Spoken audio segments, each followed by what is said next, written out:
Good evening to you both. Yeah, this is the West Hills Community Center, better known as the Shack to the neighbors in the area. They say that Joshua Vasquez was very involved here. They also sharing more with us about him, saying he was a caring person, a kind person, and a loving person.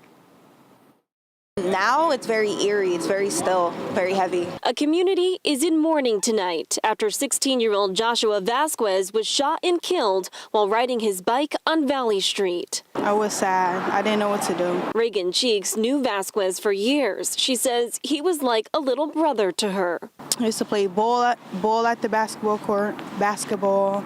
Used to be around with his friends. He was just a happy child. I know there were some issues at school, but, you know, no one deserves to be gunned down on the street riding their bike. So we're going to do everything possible to get justice for him and his family. New Haven police say they're working around the clock to get justice for Joshua. They believe he was leaving from the corner store near where he lives when a car pulled up next to him. They say there was a brief interaction, and then someone in that car shot him and drove off. I just want to note that we're getting a lot of help from the community and that we need to continue that help from the community. That community is in pain, especially here at the West Hills Community Center, where Vasquez spent a lot of his time. The center is meant to keep kids off the streets, and Alderwoman Honda Smith is its leader. She says the kids who come here are like her kids. Joshua was a gentle person. I don't want anyone to misconstrue who this young man was.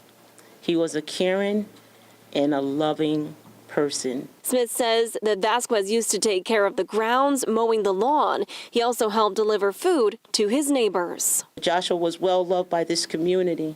The community loved him. I loved him. He was my second son.